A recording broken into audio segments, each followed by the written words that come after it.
Sebelumnya makan di warteg, Fuji shock sarapan di resto mahal abis 19 rupiah juta, lambung aku kaget. Malam harinya makan di warteg, Fuji kaget saat sarapan di restoran mahal habiskan 19 juta rupiah. Nama Fujianti Utami Putri atau yang akrab disapa Fuji terus menjadi sorotan.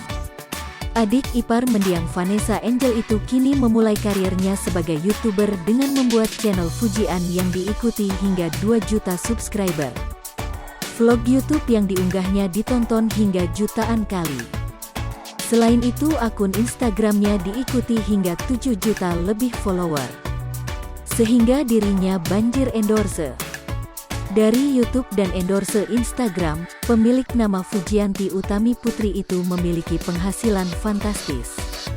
Meski begitu, Fuji tak tetap santai makan di warteg. Dirinya memamerkan selfie di warteg dengan deretan minuman sayuran yang terlihat. Fuji duduk santai menikmati makan malamnya. Rekan Fuji kaget dengan porsi makan Fuji yang banyak.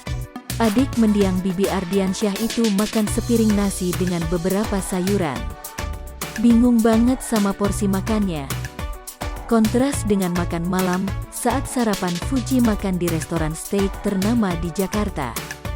Wanita 19 tahun itu menikmati beef sebagai untuk mengisi perut. Ketika membayar, Fuji kaget melihat harga yang harus dibayar di bil mencapai 19 juta rupiah lebih.